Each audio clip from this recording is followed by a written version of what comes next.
نحمده ونستعينه ونستغفره ونؤمن به ونتوكل عليه ونعوذ بالله من شرور أنفسنا ومن سيئات أعمالنا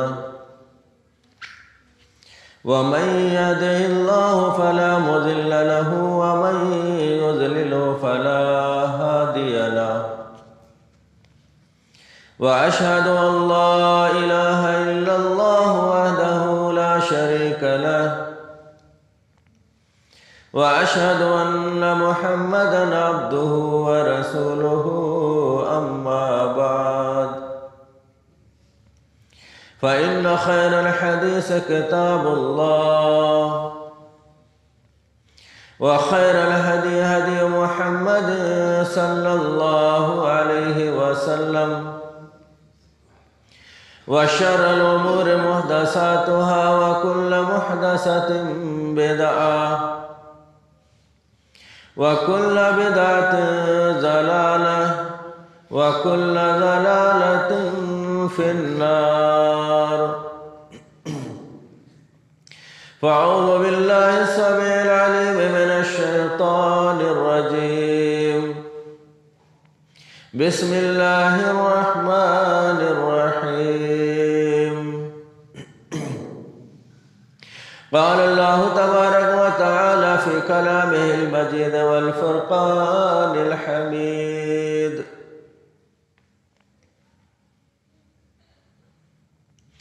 قل هل يستوي الذين يعلمون والذين لا يعلمون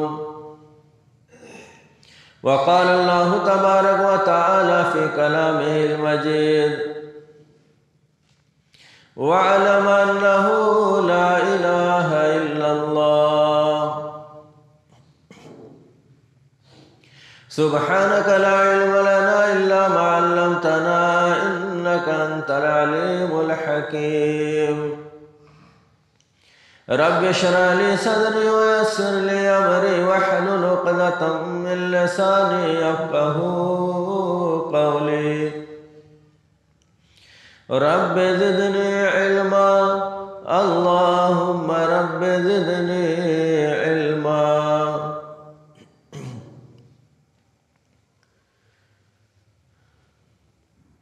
محترم حاضرین اجلاس، اراکین جمعیت و جماعت، طالبان علوم نبوت، سب سے پہلے تعریف و توصیف، کبریائی اور بڑائی، افضلیت اور بزرگی اس اللہ رب العالمین کے لیے لائق و زیبا اور سزاوار ہے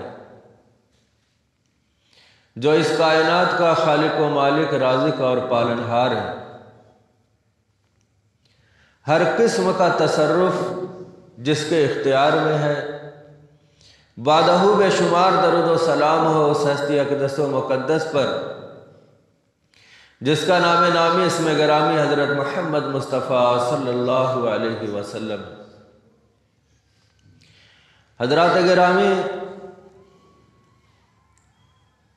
موضوعات تو گفتگو کے لیے بہت سارے ہیں۔ حالات کے اندر اور معاشرے میں جو برائیاں ہیں اور جو اچھائیاں ہیں، ان تمام چیزوں پہ اگر نظر ڈالی جائے تو بہت ساری باتیں ہمارے سامنے ہیں، لیکن اراکین جمعیت کے مطالبے پر علم ہی کے موضوع پہ گفتگو کرنا ہے۔ تو آیت کریمہ جو میں نے آپ کے سامنے تلاوت کی، پہلے اس کا ترجمہ سامنے رکھ دوں۔ اس کی کچھ باتیں مولانا عنایت اللہ صاحب نے آپ کے سامنے رکھ دی ہیں، کچھ باتیں ناظم اجلاس نے آپ کے سامنے رکھ دی۔ اب یہ الگ بات ہے کہ انداز بیاں گرچہ میرا شوق نہیں ہے، انداز بیاں گرچہ میرا شوق نہیں ہے، شاید کہ اتر جائے کسی دل میں میری بات۔ اللہ تبارک و تعالیٰ نے آیت کریمہ کے اندر ارشاد فرمایا کہ وَعَلَمْ أَنَّهُ لَا إِلَهَ إِلَّا اللَّهُ۔ ترجمہ یہ ہوا کہ جان لو کہ اللہ کے سوا کوئی معبود حقیقی نہیں۔ اللہ تبارک و تعالیٰ اپنی وحدانیت کو بتلانے کے لیے لفظ وعلم استعمال کیا جان لو، یعنی تمہیں اللہ کو پہچاننا ہے تو پہلے علم حاصل کرنا پڑے گا۔ علم کے بغیر اللہ تک رسائی تو دور کی بات ہے، رسول اللہ تک رسائی نہیں ہو سکتی، اور رسول اللہ تک رسائی تو دور کی بات ہے، خود اپنے والدین کے حقوق تک رسائی نہیں ہو سکتی، اور والدین کے حقوق کی رسائی تو دور تک بات ہے، خود اپنے حقوق کی رسائی تک نہیں ہو پائے گی۔ اس لیے علم انسان کی زندگی میں سب سے اہم ضرورت تھی۔ اسی وجہ سے اللہ تبارک و تعالیٰ نے جب نوری مخلوق کو یعنی فرشتوں کو بنایا، اس سے پہلے آگ کی مخلوق یعنی ناری مخلوق جنات اور ابلیس کو بنایا، اور آخر میں خاکی مخلوق یعنی بشر کو بنایا۔ ہم سے پہلے روئے زمین پہ جنات رہا کرتے تھے، اور ملائکہ تو ابتدا ہی سے اس دنیا کے اندر موجود ہے۔ مگر آپ غور کیجئے کہ جب انسانوں کو اللہ نے پیدا کیا تو لوگوں کو اعتراض ہوا فرشتوں کو، اور فرشتوں نے کہا کہ اللہ تبارک و تعالیٰ تو ایسی مخلوق کیوں بنا رہا ہے جب ہم خود تیری عبادت کے لیے یہاں پہ رات دن سرگردہ ہے، تو تجھے انسانوں کو بنانے کے لیے کیا ضرورت ہے؟ وَقَالُوا أَتَجْعَلُ فِيهَا مَن يُفْسِدُ فِيهَا وَيَسْفِكُ الدِّمَاءَ وَنَحْنُ نُسَبِّحُ بِحَمْدِكَ وَنُقَدِّسُ لَكَ قَالَ إِنِّي أَعْلَمُ مَا لَا تَعْلَمُونَ۔ فرشتوں نے اعتراض کیا تھا ہماری خلقت پہ، ہماری پیدائش پہ، اور کہا تھا کہ اللہ تبارک و تعالیٰ تو ایسی مخلوق کیوں پیدا کرے گا جو زمین میں جا کر کے فتنہ و فساد کرے گی، ایک دوسرے کے خون بہائے گی؟ ہم تو خود تیری تسبیح بیان کرنے کے لیے، تیری تحمید بیان کرنے کے لیے، تیری تحلیل بیان کرنے کے لیے، تیری تکبیر بیان کرنے کے لیے کافی ہیں، تو انسانوں کو کیوں پیدا کرنا چاہتا ہے؟ اللہ نے کہا انی اعلم ما لا تعلمون، جو میں جانتا ہوں تم نہیں جانتے۔ وَعَلَّمَ آدَمَ الْأَسْمَاءَ كُلَّهَا ثُمَّ عَرَضَهُمْ عَلَى الْمَلَائِكَةِ، اللہ نے آدم علیہ السلام کو بہت ساری چیزوں کے نام سکھائے، وہ نام فرشتوں کو پتہ نہیں تھے۔ اب اللہ نے آدم علیہ السلام سے کہا کہ ان سے پوچھو فلاں فلاں چیز کے نام۔ آدم علیہ السلام نے جب فرشتوں سے پوچھا، فرشتوں نے ناواقفیت کا اظہار کر دیا۔ فرشتوں نے کہا کہ ہمیں یہ باتیں معلوم ہی نہیں۔ تو آدم علیہ السلام کی علم کی وجہ سے فرشتوں پہ فضیلت ہو، تو پتہ یہ چلا کہ دنیا میں فضیلت کا جو معیار ہے وہ علم ہے۔ جس کے اندر علم ہے وہ افضل ہے، جس کے اندر علم نہیں ہے وہ مفضول ہے۔ اور یہ علم اور جہالت، اس کی لڑائی ہمیشہ ہوتی رہے گی، اور ہم تو اس مذہب کو ماننے والے ہیں جس کی ابتدا ہی لفظ اقرا سے ہوتی۔ پہلی وحی جو نازل ہوئی، جبریل امین نے اللہ کے نبی کو سینے سے دبایا اور کہا اقرا پڑھیے۔ اللہ کے نبی نے کہا مجھے پڑھنا نہیں آتا، ما انا بقاری، یعنی میں پڑھا ہوا نہیں ہوں، مجھے پڑھنا لکھنا نہیں آتا، میں کیسے پڑھوں؟ پھر زور سے دبایا اور کہا پڑھو۔ پھر آپ نے کہا کہ مجھے پڑھنا نہیں آتا۔ تیسری بار میں زور سے دبایا۔ اللہ کے نبی کا بیان ہے کہ اتنا زور سے دبایا مجھے لگا کہ میری آنکھیں اگل نہ پڑیں، تو آپ صلی اللہ علیہ وسلم کو پھر کہا اقرا بسم ربک الذی خلق، اپنے اس رب کے نام سے پڑھو جس نے تم کو پیدا کیا۔ تو لفظ اقرا ہمارے مذہب کی بنیاد، ہماری عزت و رفعت کی بنیاد، ہمارے عزت و وقار کی بنیاد، دنیا میں ہماری پہچان کی بنیاد، ہر چیز کی عروج و ارتقاء کی جو بنیاد آپ کو ملے گی وہ علم ملے گی۔ تو حضرات گرامی، اللہ نے قرآن میں کہا کہ هل يستوي الذين يعلمون والذين لا يعلمون، کیا وہ لوگ جو جانتے ہیں علم رکھتے ہیں وہ، اور وہ لوگ جو نہیں جانتے علم نہیں رکھتے وہ دونوں برابر ہو سکتے ہیں؟ ہم میں سے بیٹھا ہوا ہر شخص کہہ سکتا نہیں وہ علم، کبھی عالم اور جاہل برابر نہیں ہو سکتے۔ پھر دوسری جگہ اللہ نے اس کی وضاحت کرتے ہوئے فرمایا هل يستوي الأعمى والبصير، کیا اندھا اور آنکھ والا برابر ہو سکتا ہے؟ تو آپ کہیں گے کہ نہیں، دیکھنے والا اور اندھا کیسے برابر ہو سکتا ہے؟ اندھا کسی کھمبے سے ٹکرا جائے گا، کسی گڈھے میں گر جائے گا، کسی کنویں میں گر جائے گا، مگر آنکھ والا تو سب کچھ دیکھ کر کے اپنے کو بچتے بچاتے لے کر کے منزل مقصود تک پہنچ جائے۔ اب اسی آیت کے تناظر میں ایک جملہ آپ کے سامنے عرض کر دوں۔ اب دانشور علماء نے لکھا ہے کہ عوام کے بغیر علماء ادھورے ہیں، عوام کے بغیر علماء ادھورے ہیں۔ آپ نہیں رہیں گے تو میں کس سے باتیں کروں؟ لیکن علماء کے بغیر عوام اندھی ہے۔ اگر علماء نہ ہو معاشرے میں تو عوام اندھی ہے۔ هل يستوي الأعمى والبصير، کیا آنکھ والا اور بے آنکھ والا برابر ہو سکتے ہیں؟ تو معاشرے کی آنکھ علماء ہے، علماء کی آنکھ سے آپ شرک اور بدعت کو، گمراہیوں کو پہچان سکتے ہیں، ورنہ ایک عام آدمی کتنا بھی عقل مندی کے پہاڑ پہ پہنچ جائے اور کتنی بھی بلندی پہ پہنچ جائے اور دنیا والے اس کو کتنا بڑا چالاک کیوں نہ کہنے لگے، مگر شرک اور بدعت کی قباحتوں کو کبھی نہیں سمجھ سکتا ہے۔ مگر یہ علماء کی شان ہے جو اپنے عمل سے قطع نظر عوام کو بتلاتے ہیں کہ یہ کام کرو گے بدعت ہے، یہ کام کرو گے شرک ہے، اور بدعت اور شرک یہ ایسے جراثیم ہے جو کبھی بھی تمہیں اللہ کی رضا پانے نہیں دیں گے، جو کبھی بھی تمہیں جنت کا مستحق بننے نہیں دیں گے، جو کبھی بھی تمہیں اللہ کی خوشنودی حاصل کرنے نہیں دیں گے۔ اس اعتبار سے علماء عوام کے لیے ایک آنکھ کی حیثیت رکھتے ہیں، اور آنکھ کی حفاظت انسان اپنی سب سے زیادہ کرتا ہے۔ اگر کوئی اس کی آنکھ کی طرف مکھی بھی اڑ کے آئے تو فوراً آنکھ بند کر لیتا کہ کہیں آنکھ میں کوئی تکلیف نہ پہنچ جائے۔ آنکھ کو گرد سے بچانے کے لیے چشمے کا استعمال کرتا ہے۔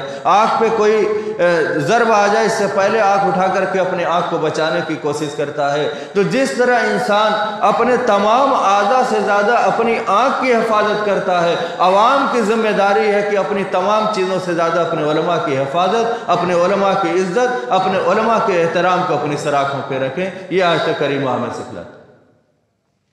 اللہ کے نبی صلی اللہ علیہ وسلم کو رحمت للعالمین کہا گیا، آپ نے اپنی ذات کے لیے کبھی کسی سے بدلہ ہی نہیں لیا۔ آپ سجدے میں آپ کے اوپر اونٹ کی اوجھڑی رکھ دی گئی۔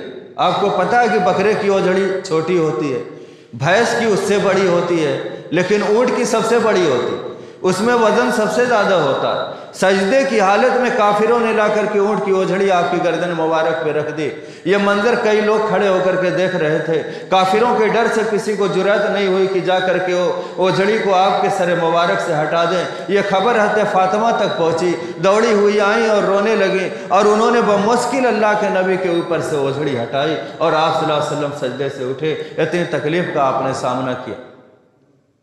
اللہ کے نبی نے یہ تکلیفیں برداشت کی ہیں تاکہ اسلام کی باتیں ہم تک پہنچ جائیں۔ اسی طریقے سے بے شمار واقعات اللہ کے نبی صلی اللہ علیہ وسلم کی زندگی میں تکلیفوں کے ہمارے سامنے آتے ہیں، لیکن اللہ کے نبی صلی اللہ علیہ وسلم نے اپنی ذات کے لیے بدلہ نہیں لیا۔ مگر آپ نے تقریروں میں سنا ہوگا کہ ایک قبیلے کے مطالبے پر آپ نے 70 حفاظ کرام اور 70 قرآن کے قاریوں کو وہاں پر بھیجا کہ ہمیں ہمارے یہاں بھیج دیجئے کہ ہمارے بچوں کو علم سے آراستہ کریں۔ یہ 70 صحابی اللہ کے نبی کے پروردہ، اللہ کے نبی کے سکھائے ہوئے جب چلے راستے میں دشمنان اسلام نے دھوکہ دیا اور ان لوگوں نے ان لوگوں کو دھوکے سے قتل کر دیا۔ 70 حافظ قرآن اور قاری قرآن کو ان لوگوں نے کیا کیا؟ قتل عام کر دیا ان کا، اور ان کو دنیا سے جاں بحق کر دیا۔ اللہ کے نبی کو جب یہ خبر ملتی ہے، رحمت للعالمین جو پتھر کھا کے دعا دینے والا ہو، جو پیٹھ پہ پتھر باندھ کر سجدے میں اور تہجد میں وقت گزارنے والا ہو، جو اپنی ذات کے لیے کبھی انتقام لینے والا نہ ہو، لیکن آج جب 70 قاریوں کو اور قرآن کے 70 حافظوں پر جب یہ بات آئی تو اللہ کے نبی صلی اللہ علیہ وسلم نے بد دعا کے لیے ہاتھ اٹھایا، اور اللہ کے نبی نے فوراً اپنے ساتھیوں کو حکم دیا اور ان کا پیچھا کر کے ان کو پکڑا گیا، اور اس سے سزا ہمیشہ اسلام میں جیسی ہے ویسی ہی بدلے میں دی جاتی، مگر یہ پہلی سزا تھی۔ اللہ کے نبی نے کہا کہ ان کو پکڑ لینا، ان کی آنکھوں میں سلائیاں پھیر دیں، سلائیوں کو گرم کر کے، سیخ کو گرم کر کے ان کی آنکھوں میں پھیر دینا، ان کو نابینا کر دینا، ان کو ایسی سزا دینا کہ وہ یاد رکھیں کہ انہوں نے کسی عام آدمی پر ہاتھ نہیں اٹھایا، کسی عام آدمی کی جان نہیں لی، بلکہ ایک حافظ قرآن، ایک قاری قرآن کی اس نے جان لی ہے۔ ایک حافظ قرآن کے ذریعے ایک وارڈ نمبر نہیں، کئی وارڈ نمبر کے بچے حافظ قرآن بن جاتے ہیں۔ ایک قاری کے ذریعے ایک وارڈ نمبر کے نہیں بلکہ ایک ضلع کے بچے قاری قرآن بن جاتے ہیں۔ اتنی اہمیت ہے حافظ قرآن اور قاری قرآن کی، یہ علم کے ذریعے۔ تو اللہ کے نبی رحمت للعالمین ہوتے ہوئے اپنی ذات پہ ہر حملے کو برداشت کر لیا، مگر حفاظ قرآن اور علم سے آراستہ لوگوں پر کبھی ایک بات بھی برداشت کرنے کے لیے آمادہ نہیں۔ یہ علم کی فضیلت کے بارے میں میں نے چند باتیں آپ کے سامنے رکھی۔ اب آئیے جنگ بدر کے اندر قید ہو کر کے کفار جو آ گئے، اللہ کے نبی صلی اللہ علیہ وسلم نے ان کے چھوڑنے کی جو شرائط رکھی تھی اس میں ایک شرط یہ تھی، مکے کے لوگ عموماً پڑھے لکھے ہوتے تھے اور مدینے کے لوگ عموماً پڑھے لکھے نہیں تھے۔ اللہ کے نبی صلی اللہ علیہ وسلم نے کہا کہ تم اتنے آدمیوں کو پڑھنا لکھنا سکھا دو، تمہیں آزاد کر دیا جائے۔ جبکہ عموماً یہ ہوتا تھا عرب کے اندر کہ پیسے لے کر کے ان کو چھوڑا جاتا، جس کو اسلام کی اصطلاح میں فدیہ کہا جاتا ہے۔ جو لوگ مطالعہ کرتے ہیں وہ سمجھتے ہوں گے فدیہ کا لفظ، یعنی کسی بدلے میں کوئی چیز دینا۔ اللہ کے نبی نے کسی سے نہیں کہا کہ تم 5,000 روپے دے دو یا 5,000 درہم دے دو یا اتنے درہم دے دو میں تمہیں آزاد کر دوں۔ اللہ کے نبی نے کہا تم اتنے آدمیوں کو پڑھنا لکھنا سکھا دو، میں تمہیں آزاد کر دوں گا۔ بدر کے قیدیوں کی رہائی کے لیے علم کو اللہ کے نبی نے معیار بنا۔ یہ علم کی فضیلت ہے۔ اس کے بعد آئیے، ایک عورت آئی اللہ کے نبی صلی اللہ علیہ وسلم کی خدمت میں، عرض کیا اللہ کے نبی میں اپنے آپ کو ہبہ کرتی ہوں۔ نئی جنریشن بھی بیٹھی ہوئی ہے، بہت سارے لوگ نہیں جانتے ہبہ کا کیا مطلب ہوتا ہے، یعنی میں اپنے کو آپ کے حوالے کرتی ہوں۔ آپ کو یہ پتہ ہے کہ بغیر نکاح کے کوئی عورت کسی کی زوجیت میں نہیں آ سکتی۔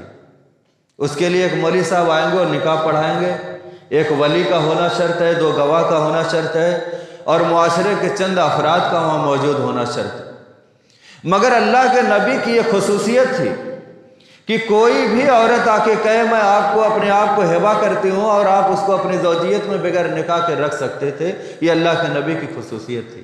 وہ عورت آئی، صحابہ اکرام بھی وہاں پہ بیٹھے ہوئے تھے، کہ اللہ کے نبی میں اپنے آپ کو ہبہ کرتی ہوں۔ اللہ کے نبی نے کہا مجھے ضرورت نہیں ہے اور مزید عورت کی۔ اتنے میں ایک صحابی بیٹھے تھے، اور سب صحابیوں میں سب سے غریب صحابی، مگر شادی کی کتنی کھائی، فوراً بول پڑے اللہ کے نبی میری شادی کروا دیجیے۔ اللہ کے نبی نے کہا تمہارے پاس مہر میں دینے کے لیے کچھ ہے؟ اب وہ ادھر ادھر دیکھنے لگے۔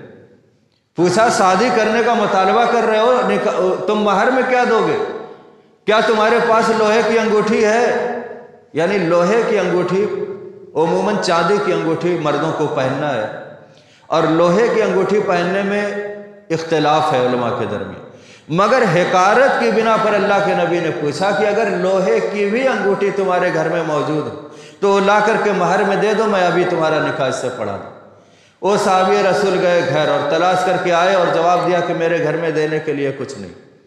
غربت کا عالم آپ دیکھیں، علم کی فضیلت پہ میں بات کر رہا ہوں۔ اللہ کے نبی نے کہا تمہارے پاس لوہے کی بھی انگوٹھی نہیں ملی دینے کے لیے؟ کہا نہیں۔ کہا پھر بھی میں تمہارا نکاح پڑھا دیتا ہوں۔ شرط کیا؟ تم اسے قرآن کی چند صورتیں سکھلا دو۔ اللہ کے نبی نے اس عورت کا نکاح اس صحابی رسول سے پڑھا دیا۔ مہر میں کیا دینا تھا؟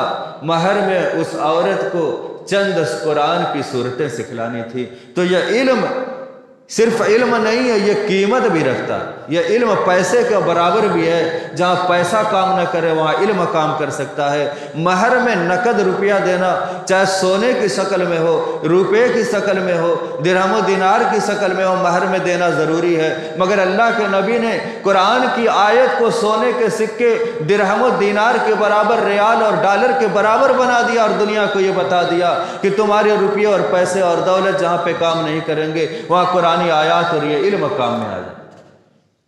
اور وہ چند آیتوں کے سکھانے پر مہر بنا کر کے اللہ کے نبی نے ان کا پیغام نکاح پڑھا دیا، اور ان کی زوجیت میں باخوشی رہنے لگی، باخوشی رہنے لگی۔ آج کی خواتین ہوتی اور آج کی عورتیں ہوتی تو پورے معاشرے میں کیا ہوٹل سے لے کر گھر تک واویلا مچ جائے۔ مگر جو علم کی اہمیت کو سمجھتا ہے، جو اللہ کے نبی صلی اللہ علیہ وسلم کے حکموں کی اہمیت کو سمجھتا ہے، جو اسلام کی گہرائی کو سمجھتا ہے، وہ کبھی بھی تنقیدی مزاج نہیں رکھتا، وہ ہمیشہ مسئلے کا حل چاہتا ہے۔ تو علم کے کانٹیکسٹ میں یہ بات رکھی۔ اس کے بعد ایک اور آیت کریمہ آپ کے سامنے رکھ دوں، علماء کی فضیلت بیان کرتے ہوئے علم کی بات میں آپ کے سامنے رکھ چکا ہوں۔ شہد اللہ انہ لا الہ الا اللہ، اللہ گواہی دیتا کہ اللہ کے سوا کوئی معبود حقیقی نہیں۔ والملائکۃ، تو فرشتے گواہی دیتے ہیں کہ اللہ کے سوا کوئی معبود حقیقی نہیں۔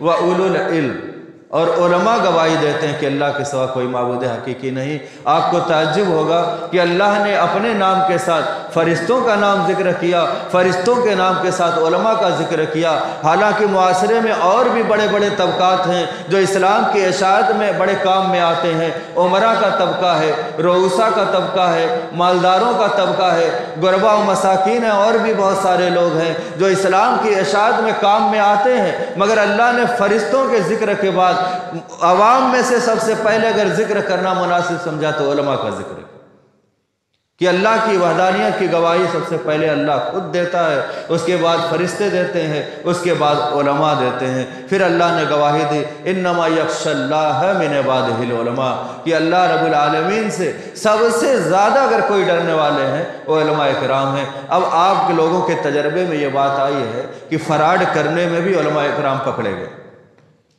تو اب اس آیت کے ضمن میں اب آپ یا تو یہ کہیں گے کہ مولوی صاحب کیسے آپ ثابت کریں گے کہ علماء ہی اللہ سے سب سے زیادہ ڈرتے ہیں؟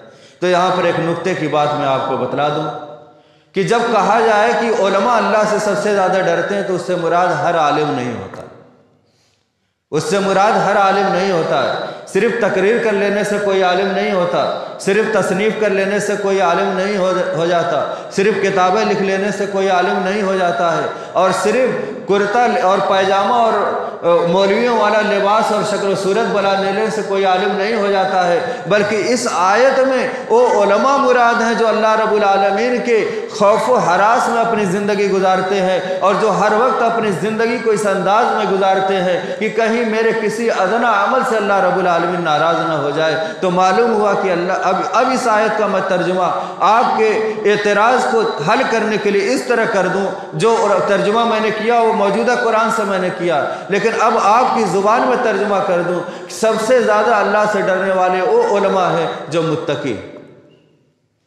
پتہ یہ چلا کہ ہر عالم جو علم کا لیبل لگا لو عالم نہیں ہے۔ اب آپ کا اعتراض ختم ہو گیا کہ ہر عالم بھی تو فراڈ کرتے ہیں۔ تو ہر شعبے میں اچھے اور برے، علماء میں بھی اچھے اور برے ہوتے ہیں، پولیس میں بھی اچھے برے ہوتے ہیں، عوام میں بھی اچھے برے ہوتے ہیں، جنات میں بھی اچھے برے ہوتے ہیں، ہر جگہ اچھے اور برائی کی تمیز ہے۔ لیکن ہمیں ہمیشہ اب دیکھیے معاشرے میں ایک بہت بڑی بات ہے، اور علم پہ گفتگو کرتے ہوئے اس نقطے کو آپ کے سامنے میں رکھ، اگر کوئی عام آدمی کوئی غلطی کر دے تو عوام اتنا غصہ نہیں ہوتی، لیکن اگر کسی عالم سے کوئی غلطی ہو جائے تو عوام کا غصہ ساتویں آسمان پہ پہنچ جاتا۔ ایسا کیوں ہے یہ آپ سمجھتے ہیں؟ ایسا اس لیے ہے، ایک تو فطری طور پہ آپ کے ذہن میں یہ کہ عالم ہمارے رہنما، ان سے غلطی نہیں ہونی چاہیے۔ دوسرا، شیطان آپ کے وسوسہ یہ ڈالتا ہے کہ اگر تم اپنے علماء سے اختلاف کر کے ان کی برائیاں کرنے لگو گے تو معاشرہ تیزی سے بگڑ جائے، اور شیطان کم محنت میں معاشرے کو جہالت کی طرف لے کے چلا جائے۔ اس لیے جب علماء کا کوئی معاملہ آئے تو ہمیں وہاں پر بڑے صبر و ضبط سے کوئی بھی بات اپنی زبان سے نکالنی چاہیے، اور بڑے صبر و ضبط اور غور و فکر کے بعد کوئی قدم اٹھانا چاہیے۔ اب بے عمل عالم کی مثال آپ کو میں بتا دوں، قرآن میں بے شمار جگہوں پہ اللہ تبارک و تعالیٰ نے ان عالموں کو دھمکیاں دی ہیں جو کہتے ہیں کرتے نہیں ہیں۔ بے عمل عالم کو اللہ تبارک و تعالیٰ نے کہا لِمَ تَقُولُونَ مَا لَا تَفْعَلُونَ، جب تم خود عمل نہیں کرتے تو دوسرے سے عمل کے لیے کیوں کہتے؟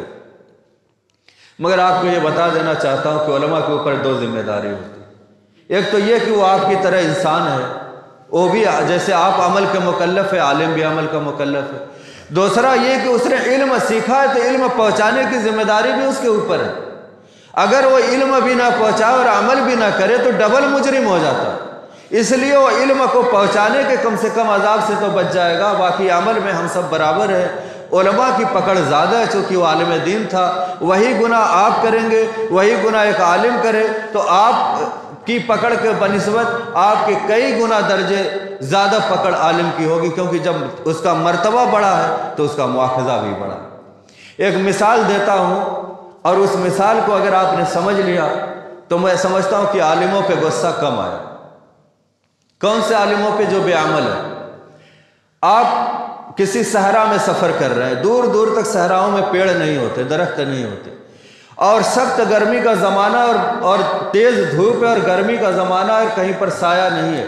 آپ اس سائے میں سفر کرتے کرتے پسینے میں سرابور، بھوک و پیاس سے ایک دم پریشان، اچانک آپ کو ایک سایہ دار درخت نظر آتا۔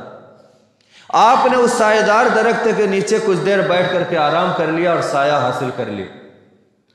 اب آپ بتلائیے کہ اس صحرا کے اندر جہاں آپ کو دھوپ کی تمازت میں سائے کی ضرورت تھی، آپ کو ایک درخت نے سایہ پہنچایا، آپ کو اس درخت کو کاٹ دینا چاہیے یا اس سے خوش ہونا چاہیے؟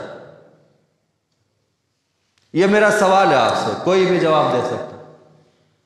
آپ کو غصے میں اس درخت کو کاٹ دینا چاہیے یا اس درخت کے سائے سے آپ کو خوش ہونا چاہیے؟ مجھے امید ہے کہ جواب یہ ہوگا کہ کاٹ دینا چاہیے، خوش ہونا چاہیے۔ بے عمل عالم آپ کو جہنم سے بچنے کا راستہ بتاتا ہے، آپ کو جنت میں جانے کا راستہ بتاتا ہے۔ عالم اپنی گفتگو میں آپ کو وہ ساری باتیں بتاتا ہے جس پر آپ عمل کر کے جنت میں جا سکتے ہیں اور جہنم سے بچ سکتے ہیں۔ وہ خود تو جہنم ہی عمل کر کے جہنم میں جلنے کا کام کر رہا، اس درخت کی طرح جو دھوپ میں جل رہا ہے مگر آپ کو سایہ پہنچا رہا ہے، اس بلب کی طرح جو جل رہا آپ کو روشنی پہنچا رہا ہے، اس موم بتی کی طرح جو جل رہی ہے پگھل رہی ہے مگر آپ کو روشنی پہنچا رہی ہے۔ اسی طرح بے عمل عالم ہے جو خود تو جہنم میں بے عملی کی وجہ سے جہنم میں جانے کا عمل کرتا ہے مگر آپ کو جنت میں جانے کا راستہ بتاتا ہے۔ آپ اس کی کوتاہیوں کو ایک طرف رکھیے۔ اگر جب آپ کا جواب یہ کہ اس درخت کو کاٹنا نہیں چاہیے تو آپ کا جواب یہ بھی ہونا چاہیے اس عالم کی کوتاہیوں کو درگزر کیجئے اور اس کی اچھی باتوں کو لے کر اپنی زندگی کو سنوار لیجئے، اپنی زندگی کو بنا لیجئے۔ یہ آپ کا سدھر جانا، اس کی بات کو سن کر جنت کا مستحق بن جانا، یہ خود اس عالم کے لیے اگر غیرت مند ہے تو بہت بڑی سزا ہوگی۔ یہ خود آپ کا یہ عمل اس کے چہرے پہ بہت بڑا تماچا ہوگا اگر ذرہ برابر بھی غیرت اس بے عمل عالم کے اندر ہوگی۔ یہ ایک ایسی مثال میں نے آپ کے سامنے رکھی ہے۔ میرے شوخ محترم مولانا نعیم الرحمن صاحب مدنی حفظ اللہ ان کی عمر دراز کرے اور ان کے علم سے ہم لوگوں کو فیض پہنچا۔ ان کی جو ذاتی کوتاہیاں ہیں وہ ان کا اور اللہ کا معاملہ ہے۔ یہ مثال انہوں نے مجھے دوران طالب علمی دی تھی۔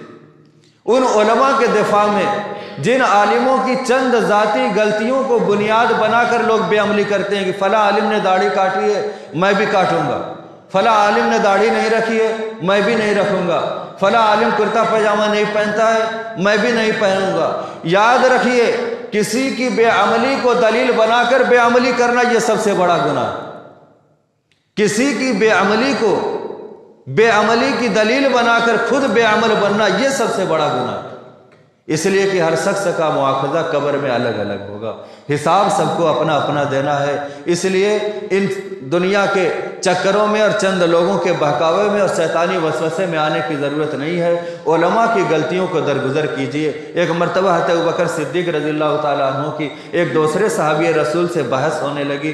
بحث میں اس لیے کہہ رہا ہوں کہ صحابی کی بات کو جھگڑا کہتے ہوئے ذرا صحابی کی شان میں گستاخی لگتی، اور وہی بات ہم لوگوں میں ہو تو ہم کہہ سکتے ہیں کہ دونوں میں جھگڑا ہو رہا تھا، مگر صحابی میں بحث ہو رہی تھی۔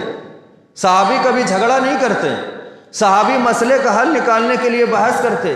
حضرت ابوبکر صدیق رضی اللہ تعالیٰ عنہ کو آدمی کچھ برا بھلا کہنے لگا، اللہ کے نبی صلی اللہ علیہ وسلم کے کان میں یہ آواز پہنچی، آپ میدان میں نکل کر کے صحن میں نکل کر کے آئے اور کہنے لگے اے میرے ساتھیوں کیا تم میری وجہ سے میرے ساتھی ابوبکر کو نہیں چھوڑ سکتے ہو؟ کیا تم میری وجہ سے میرے ساتھی ابوبکر کو نہیں چھوڑ سکتے ہو؟ یعنی ابوبکر کی اگر کوئی بات تمہیں بری لگ بھی گئی تو تمہیں یہ سوچ کر کے درگزر کر دینا چاہیے کہ ابوبکر وہ ہے جس نے مجھے اپنے کندھے پر بٹھا کر کے غار ثور تک پہنچایا تھا، یہ ابوبکر وہ ہے کہ جب دنیا میرے خلاف تھی تو یہ میرے شانے سے شانہ ملا کر چل رہا تھا، اس لیے تم میری وجہ سے اس کو درگزر کر دو۔ تو کبھی کسی وجہ سے بھی کسی کو درگزر کر دیا جاتا ہے۔ تو عالم کو درگزر کرنے کے لیے یہی کافی ہے کہ علماء کے وارث ہیں، وہ انبیاء کے وارث ہیں، العلماء ورثۃ الانبیاء۔ دنیا زمین و جائیداد کی وارث ہوتی ہے مگر علماء اللہ کے نبی کے وارث ہیں۔ وارث کا مطلب کیا ہے؟ پہلے زمانے میں ایک نبی گزر گیا، دوسرا نبی آتا تھا، پھر تیسرا آتا تھا، اب اللہ کے نبی کے بعد کوئی نبی نہیں آیا۔ اب اللہ کے نبی کی باتوں کو آپ تک پہنچانے کی ذمہ داری اس امت کے علماء کو ہے۔ تو جو پچھلے نبیوں کا مقام تھا وہی مقام اس امت کے علماء کا ہے۔ یاد رکھیے جو پچھلے نبیوں کا مقام ہے وہی اس امت کے علماء کا مقام ہے۔ اب ان کے عمل کو آپ ٹٹولیں گے تو پھر ایک مثال جس طرح میں نے درخت کی دی، ایک مثال اور میں آپ کو دے دوں تاکہ یہ بات وضاحت کے ساتھ آپ کے سامنے آ جائے۔ انبیاء اکرام کو ہم لوگ معصوم عن الخطا مانتے ہیں کہ نہیں مانتے؟ کوئی ہم میں سے ایسا شخص ہے جو نبی کو معصوم عن الخطا نہیں مانتا؟ کسی بھی مسلک میں آپ چلے جائیں مسلمان کو، ہر شخص نبیوں کو معصوم عن الخطا مانتا ہے کہ نبیوں سے گناہ نہیں ہو سکتا، یہ عقیدہ ہے۔ نبی کے علاوہ صحابہ اکرام کا ہو طبقہ، اولیاء اکرام کا طبقہ ہو، محدثین اعظام کا طبقہ ہو، کسی بھی انسان کا طبقہ ہو، انبیاء کے علاوہ کوئی معصوم عن الخطا نہیں ہے، یہ ہمارا عقیدہ ہے۔ ہم میں سے بیٹھے ہوئے اور تمام عالم اسلام میں ہر مسلمان کا یہ عقیدہ ہے کہ نبی کے علاوہ کوئی معصوم عن الخطا نہیں ہے۔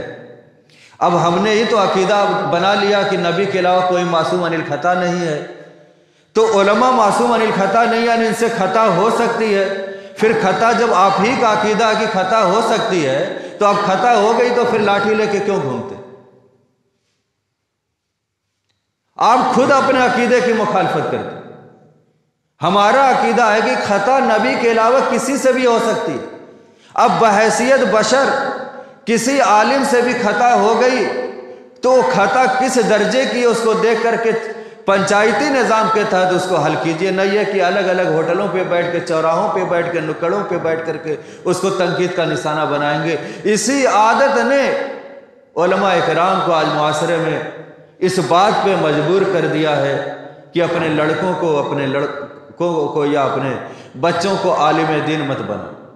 آج آپ تناسب دیکھیے، انوار العلوم کے ذمہ داروں میں سے کچھ لوگ بیٹھے ہوئے ہیں، کچھ طلبہ ہیں جو یہاں پر مدارس میں پڑھتے ہیں۔ ہر جگہ کے مدارس میں جو علاقائی مدارس ہیں، باہر کے بچے تو اتنے بھر جائیں گے کہ آپ کو ہاسٹل چھوٹا پڑ جائے، اور گاؤں کے بچوں کو آپ گنیں گے تو انگلیوں پہ گن لیں گے۔ میرا خیال ہے کہ دائیں ہاتھ سے بائیں ہاتھ پہ نہیں پہنچ پائیں گے گننے کے وقت۔ یہ معاملہ کیوں ہے؟ دو وجہ سے۔ ایک تو یہ کہ علماء کی تنخواہ بہت معمولی ہوتی ہے، دوسری وجہ یہ کہ علماء کی عزت بہت کم ہوتی ہے۔ اس وجہ سے سوچتا ہے کہ میں کیا اپنے بچے کو عالم بناؤں، حتیٰ کہ افسوس کے ساتھ کہنا پڑتا ہے کہ بعض مدنی علماء ایسے ہیں کہ انہوں نے اپنے لڑکوں کو عالم دین نہیں بنایا، بلکہ انہوں نے انجینئر ڈاکٹر بنایا اور عالم دین نہیں بنایا، جن حالات کا انہوں نے عوام سے سامنا کیا۔ اس لیے اور علم اور علماء کی فضیلت پر میں آپ کے سامنے گفتگو کرتے ہوئے یہ بات آپ تک پہنچایا ہے میں نے، اور چونکہ وقت کم تھا اس لیے اتنی بات پر اکتفا کرتے ہوئے ایک آخری بات آپ کے سامنے رکھ کے بات ختم کر دوں گا۔ اللہ تبارک و تعالیٰ نے اپنے نبی سے کہا کل رب زدنی علما، اے نبی آپ کہیے کہ اللہ میرے علم میں زیادتی عطا فرما۔ اللہ کے نبی سے زیادہ علم رکھنے والا کون ہے؟ مگر اس کے باوجود بھی اللہ نے کہا کہ اور مزید علم مانگو، علم جتنا مانگو گے علم اتنا زیادہ آپ کو کم پڑ جائے گا، علم کا کوئی کنارہ نہیں ہے۔ اسی کانٹیکسٹ میں سنیے، ایک باورچی تھا اور روٹیاں پکایا کرتا تھا، تو امام احمد بن حنبل رحمۃ اللہ علیہ ایک مرتبہ اپنے گھر سے نکلے۔ علامہ معراج ربانی کی زبانی یہ بات میں آپ تک پہنچا رہا ہوں، کتاب میں مطالعے کے دوران یہ بات نہیں آئی ہے، ربانی صاحب کی زبانی میں نے سنا۔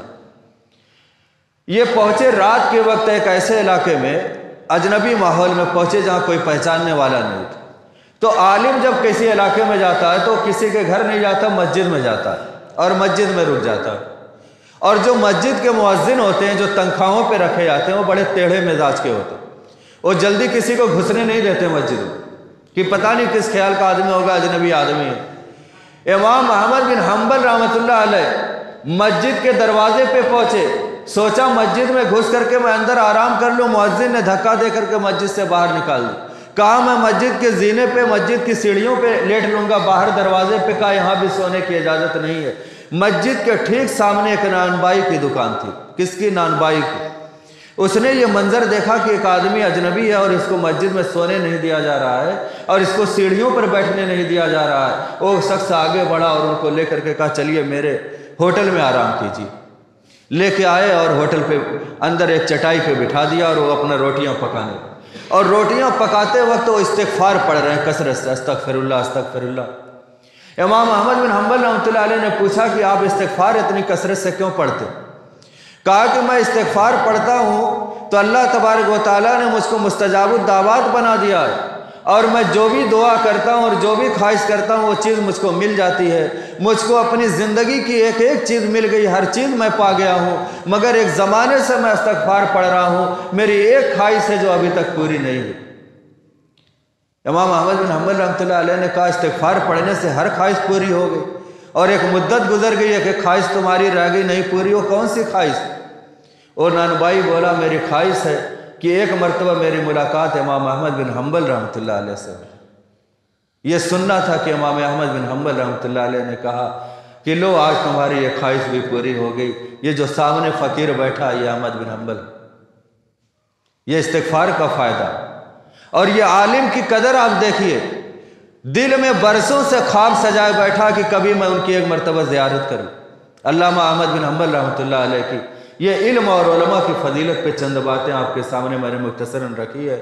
اللہ سے دعا کہ پروردگار عالم ہم تمام مسلمانوں کو علم اور اہل علم دونوں سے محبت رکھنے کی توفیق عطا فرما، اور اللہ تبارک و تعالیٰ تو ہم لوگوں کو علماء اسلام کا دفاع کرنے کی توفیق عطا فرما۔ پروردگار عالم جو لوگ علماء کی قدر کرتے ہیں ان کی عزت و آبرو کی حفاظت فرما۔